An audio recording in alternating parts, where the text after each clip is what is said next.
నారా అధ్యక్షులు వారు శ్రీ నారా చంద్రబాబు నాయుడు గారు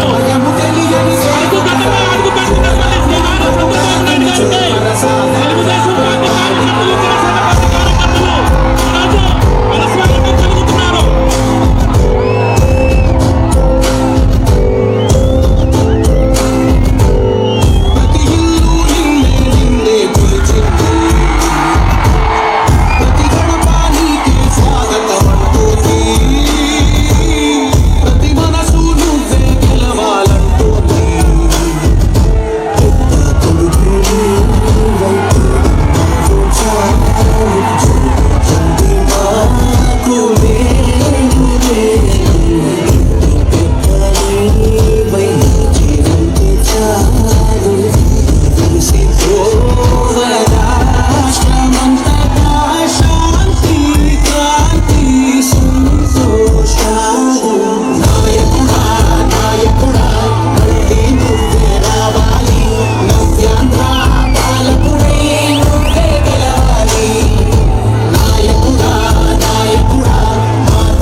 ఈరోజు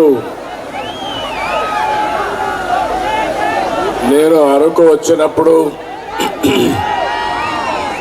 నాకు అఖండ స్వాగతం పలికిన సోదరి సోదరులందరికీ నమస్కారాలు, అభినందనలు, శుభాభినందనలు. నేను చాలాసార్లు అరకుకు వచ్చాను. నా జీవితంలో ఎప్పుడూ చూడలేదు ఇంత స్పందన, ఇంత అభిమానం. ఎందుకంటే ఇది అరకు పార్లమెంటు సమావేశమైనప్పటికీ ఈ దగ్గర ఒరిస్సా నుంచి భద్రాచలం వరకు, తెలంగాణ వరకు ఈ పార్లమెంట్ ఉంటుంది. అయితే ప్రధానంగా ఈరోజు అరకులో మా తమ్ముళ్ళు చూస్తున్న యువతని ఎక్కడ చూసినా యువతే కనపడుస్తున్నారు. ఇంకో పక్క మా ఆడబిడ్డలు చూస్తున్నాను, గిరిజన సోదరీమణులు చూస్తున్నా. పెద్ద ఎత్తున ఈ కార్యక్రమానికి వచ్చిన మిమ్మల్ని అందరినీ మరొక్కసారి మనస్ఫూర్తిగా స్వాగతం పలుకుతున్నా. వేదిక పైన, వేదిక ముందున్నటువంటి తెలుగుదేశం, జనసేన నాయకులకు, కార్యకర్తలకు మరొక్కసారి అభినందనలు. ఇంత మంచి మీటింగ్ నిర్వహించిన దానికి గాను నాకు రాష్ట్రంలో అన్ని ప్రాంతాల్లో ఒక నవ్య ఆంధ్రప్రదేశ్ అనే కాకుండా సమైక్య ఆంధ్రప్రదేశ్లో కూడా నేను అన్ని ప్రాంతాలు తిరిగాను. కానీ నాకు నచ్చిన ప్రాంతం, నేను ఎప్పుడు అభిమానించే ప్రాంతం ఈ అరకు. దానికి కారణం కూడా మీరు చూస్తే ఒక ప్రకృతి రమణీయతకు, ప్రశాంతతకు నిలయం మన అరకు ప్రాంతం. ఎక్కడ చూసినా ఇక్కడ కాఫీ తోటలు, పచ్చని కొండ కోనలతో అరకు అందంగా ఉంటుంది. ఒక మాటలో చెప్పాలంటే కోనసీమ ఒక రకంగా అందంగా ఉంటే అందాల సీమ అయితే, దానికి మించిన వాతావరణం అన్ని కలిసి ఉండే ప్రాంతం ఈ అరకు ప్రాంతం అని చెప్పి కూడా నేను మీకు తెలియజేస్తున్నా. అందుకని నేను ఆ రోజే ఆలోచించాను, ఇక్కడ గిరిజనులు ఉన్నారు. గిరిజనులు ఉన్నప్పుడు ఇంత మంచి ప్రాంతం, బంగారు పండించే భూములున్నాయి, కష్టపడి గిరిజనులు ఉన్నారు. మనం ప్రత్యేకంగా శ్రద్ధ పెడితే మనం పండించే పంటలకి మైదానంలో కంటే ఇక్కడ రేట్లు ఎక్కువ వస్తాయి. కానీ దుర్మార్గం, ఇక్కడ పండించే పంటలకు గిట్టుబాటు ధర లేకుండా మీరందరూ ఇబ్బంది పడే పరిస్థితికి వస్తున్నారు. అందుకే మీరు ఒక్కసారి ఆలోచిస్తే అరకు కాఫీ పేరు కూడా నేనే పెట్టాను. అరకు కాఫీ అనే పేరు నేనే పెట్టాను. అక్కడి నుంచి ఎక్కడికక్కడ నాంది ఫౌండేషన్ కూడా నేనే ప్రారంభించాను. అప్పట్లో అంజిరెడ్డి గారు చూసుకునేవారు. ఆ తర్వాత ఈరోజు ఆనంద మహీంద్ర అండ్ కంపెనీ CEO ఆయన చూస్తున్నాడు. నేను వారికి ఒకటే చెప్పాను, మీకు ఒక సామాజిక బాధ్యత ఉంది. మా అరకు కాఫీని ప్రపంచానికి పరిచయం చేయండి. దానివల్ల మా గిరిజనుల బ్రతుకులకి మెరుగవుతాయని చెప్పి వారిని కోరాను. అందుకనే ఈరోజు మీరు ప్యారిస్కి పోతే ఇండియా నుంచి పెద్దగా ఉండవు కానీ బ్రాండ్లు, మన అరకు కాఫీ ప్యారిస్ లో కూడా బ్రహ్మాండంగా ఉందంటే అది తెలుగుదేశం పార్టీ చూపించిన చొరవ. ఎన్నో కాఫీలున్నా అరకు కాఫీకి ప్రత్యేకత ఉంది. టేస్ట్ లో గాని అందులో ఉండే మంచి కాఫీ ఇచ్చే గుణాలు ఇక్కడ ఉన్నాయి. ఈవెన్ దావోస్ లో అరకుని మనం ప్రమోట్ చేశాం.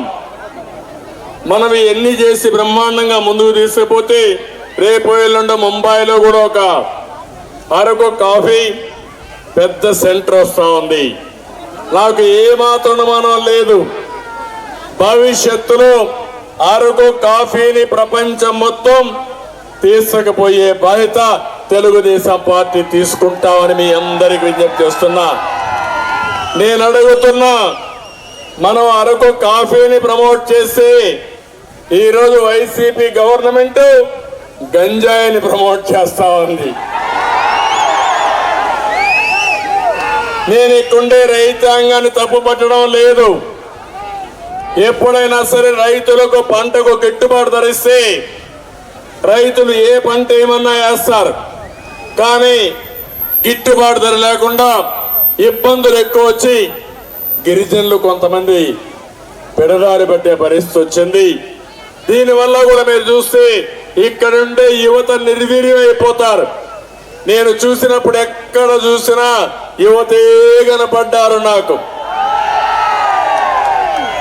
వీళ్ళు కానీ ప్రోత్సహిస్తే ప్రపంచాన్ని జయించే శక్తి మన తెలుగు వారికి సొంతం, అందులో మన యువతకే సొంతం. అది నా ఆలోచన.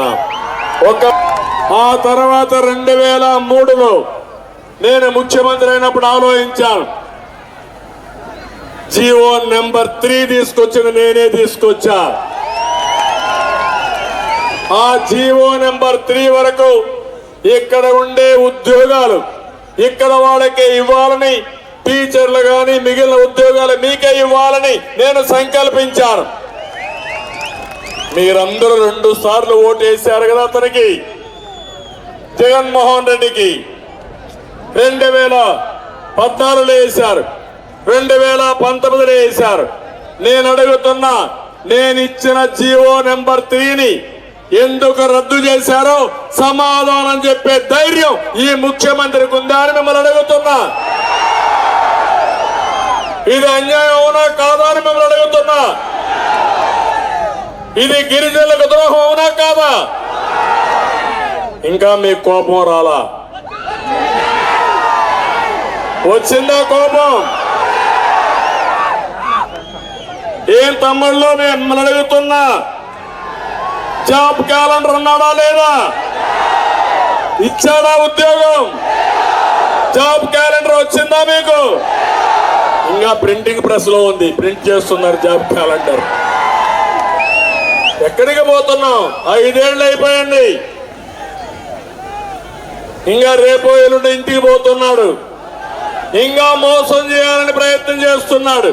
నేను అడుగుతున్నా, సామాజిక న్యాయం గురించి మాట్లాడుతున్నావు.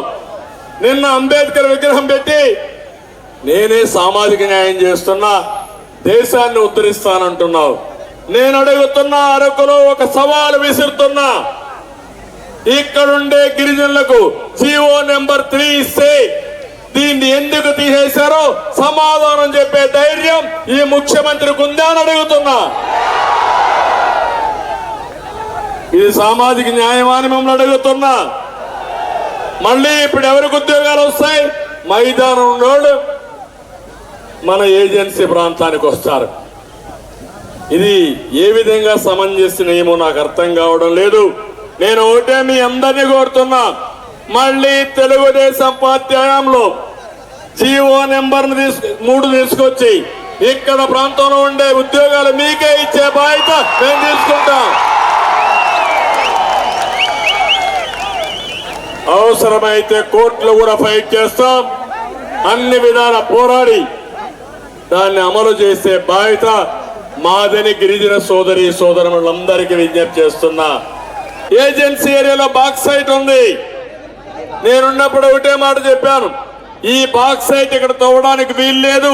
అంత మునుపు కూడా దాన్ని తవ్వేదానికి పర్మిషన్ ఇచ్చిన వ్యక్తి ఈ జగన్మోహన్ రెడ్డి. ఇప్పుడు నేను దాన్ని కంట్రోల్ చేసి నియంత్రణ చేసి ఇప్పుడు లాటరైట్ పేరుతో బాక్సైట్ తవ్వే పరిస్థితికి వచ్చాడు. మన ఎమ్మెల్యేలు పోరాడారు, కాన్స్టిట్యున్సీ ఇన్ఛార్జ్ పోరాడారు, వాళ్ళ మీద కేసులు పెట్టాడు కానీ లాటరైట్ దోపిడీ ఆపలేదు. ఆ లాటరైట్ ఎక్కడికి వెళ్ళింది? ఏజెన్సీ ప్రాంతం నుంచి భారతీయ సిమెంట్కి వెళ్ళింది. భారతీయ సిమెంట్ ఫ్యాక్టరీ ఎవరిది అంటే గిరిజనుల యొక్క ఆస్తిని, సహజ సంపదని దోచుకునే వ్యక్తి ఈ జగన్మోహన్ రెడ్డి అని చెప్పి నేను మీకు తెలియజేస్తున్నా. ఒక్క రోడ్డు వేసాడా గిరిజన ప్రాంతంలో?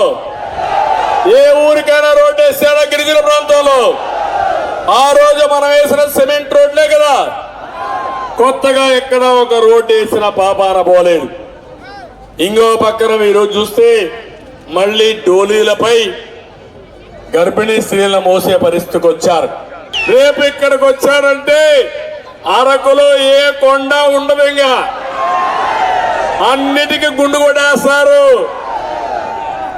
అదే జరుగుతా ఉంది. అక్కడ లాటరైట్, అక్కడ KGF మరి తయారు చేశాడు, KGF 3. ఎక్కడికి పోతున్నాడో నాకైతే అర్థం కావడం లేదు. ఇలాంటి చేస్తే ఈరోజు విశాఖపట్నం కూడా ప్రజలు భయపడిపోయే పరిస్థితికి వచ్చారు. జగన్ పని అయిపోయింది. ఈ రోజు ఈ యొక్క అరకు చూసిన తర్వాత ఇంకెక్కడ కూడా గిరిజన ప్రాంతంలో కూడా గెలిచే పరిస్థితి లేదు. తెలుగుదేశం జనసేన సూపర్ హిట్, మీకేం అనుమానం లేదు. 100% మనమే గవర్నమెంట్ ఫామ్ చేస్తున్నాం. కౌంట్ డౌన్ ప్రారంభమైంది. ఇంగుండేది 81 రోజులే. ఈ 81 రోజుల తర్వాత మంచి రోజులు వస్తాయి మీకు, అది నా భరోసా. అందుకే నేను ఒక హామీ ఇచ్చాను మీకందరికీ. బాబు భరోసా, భవిష్యత్ గ్యారంటీ. తమిళలో 81 రోజులు సైకిల్ ఎక్కండి, తెలుగుదేశం జనసేన జెండాలు కట్టుకోండి, ఇంటింటికి వెళ్ళండి, ప్రతి ఒక్కరి మనస్సుని చైతన్యం చేయండి, అవసరాన్ని చెప్పండి. ఈరోజు నేను వచ్చింది రా కదలిరా. ఈ రా కదలిరా నాకోసరమా? నాకోసరమా అని మిమ్మల్ని అడుగుతున్నా. ఈ రాష్ట్ర భవిష్యత్తు కోసం వచ్చాను, భావితరాల భవిష్యత్తు కోసం వచ్చాను, దగాబడ్డ తెలుగు ప్రజల కోసం వచ్చాను, మళ్ళీ గాడి తప్పిన పరిపాలన ఘాట్లో వెళ్ళడానికి వచ్చాను. సహకరిస్తారా లేదా అని మిమ్మల్ని అడుగుతున్నా. ఈరోజు అరకు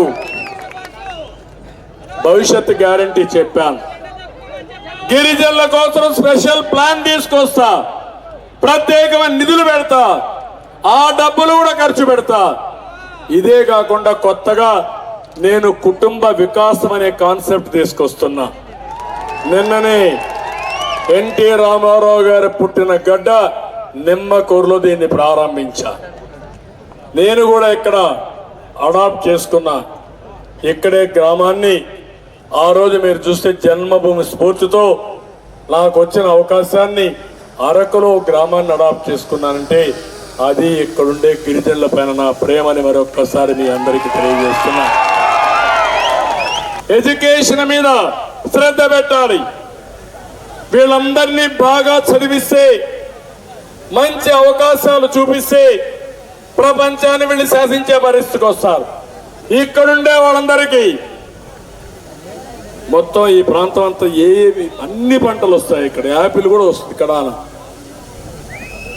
ఒక పంట కాదు, అన్ని పంటలు వస్తాయి.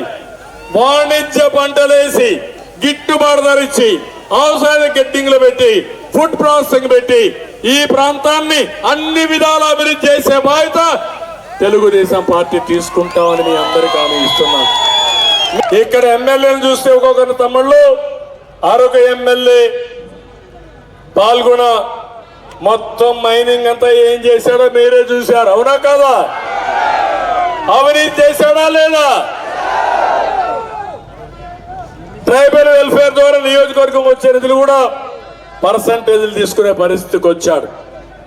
ఎమ్మెల్యే పాడేరు, కొట్టగుళ్ళి 100 ఎకరాల క్వారీ బంధువులకు అప్పచెప్పారు. ఇప్పుడు ప్రమోషన్ ఇచ్చినట్టుంది ఇప్పుడు, అవునా కాదా? మద్యం షాపులో ఉద్యోగం ఇవ్వాలన్నా ఈయనకి లంచం ఇవ్వాల్సిందే. ఈయన పెద్ద నాయకుడు, అలాంటి నాయకుడు ఓటేయాలి. సాలూరులో మంత్రి పీడిక రాజన్న ద్వారా సాలూరుని పీల్చుకు తింటున్నాడు. మంత్రి అయ్యాక సాలూరు ముఖచిత్రం మారలేదు, కానీ మంత్రి మాత్రం ఆస్తులు మాత్రం లెక్కలేని ఆస్తులు కూడగట్టాడు. ఒకటే మిమ్మల్ని అందరినీ కోరుతున్నా, దొన్ను దొరని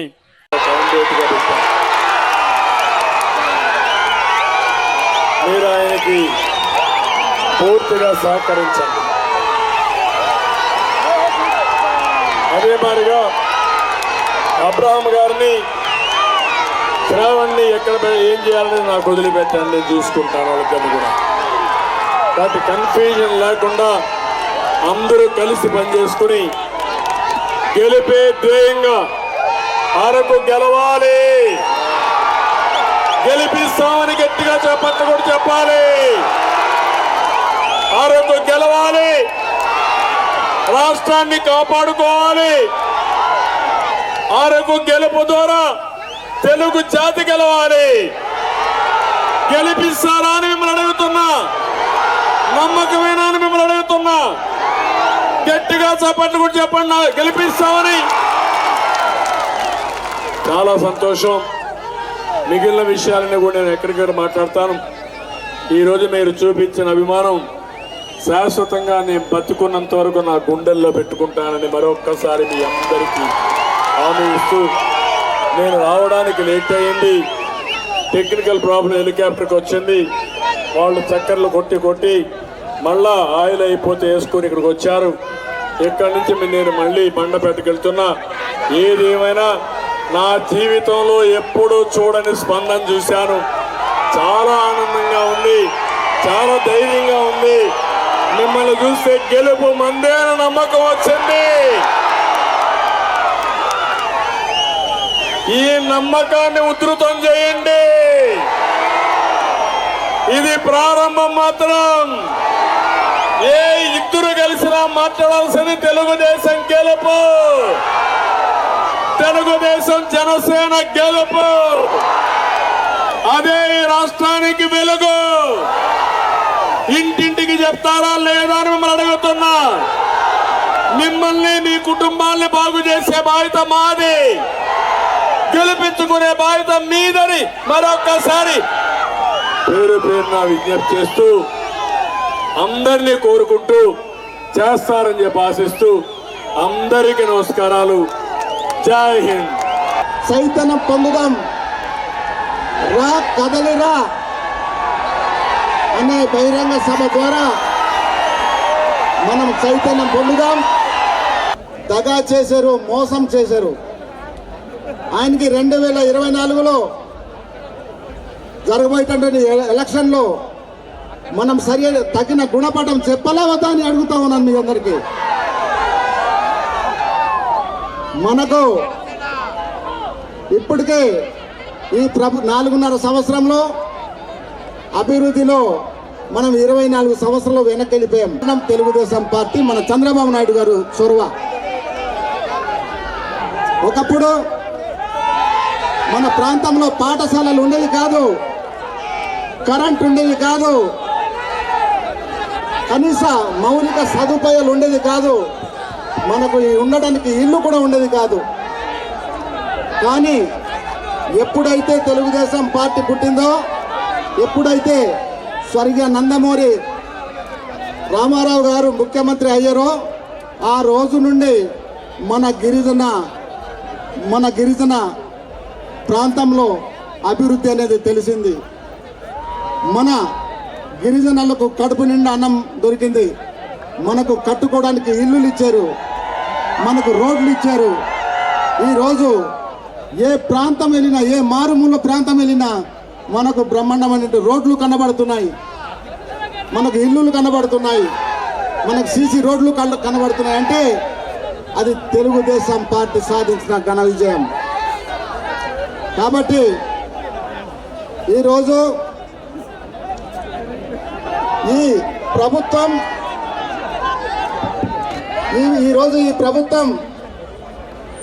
ఈ సైకో ముఖ్యమంత్రి స్వర్గీయ శ్రీ ఎన్టీ రామారావు గారు తెలుగుదేశం పార్టీ స్థాపించి కిలో 2 రూపాయలు బియ్యం పథకం పెట్టి మనకు కడుపు నిండా అన్నం పెట్టిన పార్టీ తెలుగుదేశం పార్టీ. ఈరోజు మనం ఈ స్థితిలో ఉన్నామని పరిస్థితి. అభివృద్ధి అంటే అందరినీ ద్రాక్షగా ఉన్నటువంటి స్థితి ఏ రకంగా ఉండేదో ఒక్కసారి ఊహించుకోండి. తెలుగుదేశం పార్టీ ఎన్టీ రామారావు గారు స్థాపించక మునుపు మన గిరిజనులు జీవన ప్రమాణం దయనీయంగా ఉండేది.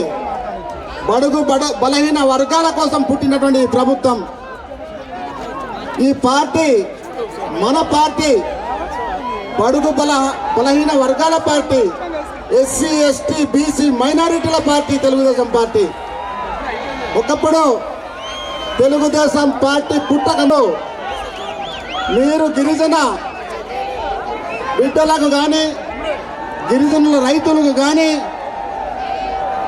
మా గిరిజన ప్రాంతానికి కానీ నువ్వు చేసింది ఏమీ లేదు, జీరో అని ఇలా నేను చెప్తా ఉన్నాను. గిరిజన ప్రాంతం కోసం, గిరిజన అభివృద్ధి కోసం కనీసం పట్టించుకోలేదు నువ్వు.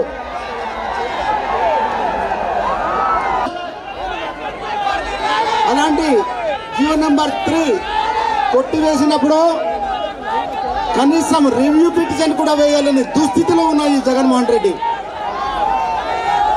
ఒక పక్క గిరిజనుల పక్షపాతి, గిరిజనుల కోసం ఉద్ధరిస్తున్నానని చెప్తున్న ఈ ముఖ్యమంత్రి ఒక్క ఇల్లు అయినా మన గిరిజన సోదరులకి ఒక్క ఇల్లు అయినా ఇచ్చడాన్ని అడుగుతా ఉన్నాను.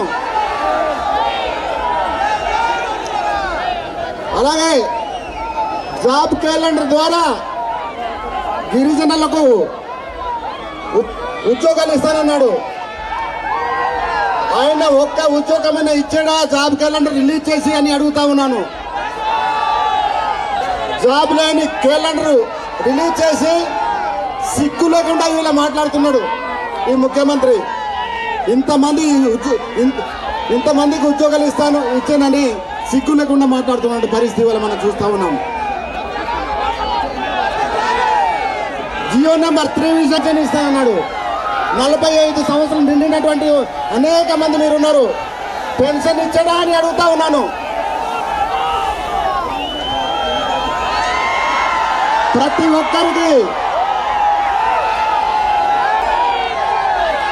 మిత్రులారా, ఈ 4.5 సంవత్సరంలో ఈ సైకో ముఖ్యమంత్రి పరిపాలన మీరు చూశారు. ఆయన ఈ సైకో ముఖ్యమంత్రి అధికారంలో రాకముందు ఆయన ప్రతిపక్షంలో ఉండగా గిరిజనులకు ఉత్తరిస్తాను, గిరిజనుల జీవన ప్రమాణాలు పెంచుతానని ఆయన ఎన్నో వరాలు గుప్పించారు. 45 సంవత్సరాలు నిండినటువంటి చూస్తుంటే 2024లో మన ప్రభుత్వం రావడం ఖాయమని, చంద్రబాబు నాయుడు ముఖ్యమంత్రి అవ్వడం ఖాయమని ఈ సభ నిదర్శనం. జై తెలుగుదేశం, జై జనసేన, జై జనసేన. చంద్రబాబు గారి నాయకత్వం, లోకేష్ గారి నాయకత్వం, పవన్ కళ్యాణ్ గారి నాయకత్వం. Thank you all.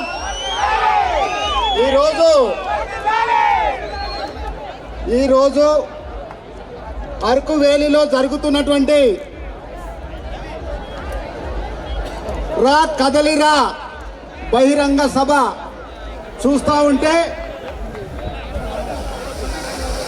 ఆకాశం చిట్లిందా, భూమి ఈనిందా అనే విధంగా ఉంది. కానీ విని లేని రీతిన ఎప్పుడు నా భూతో నా భవిష్యత్ అనే విధంగా ఈరోజు అరకువేలి నియోజకవర్గంలో పసుపు జెండాలు కలకలలాడుతున్నాయంటే అది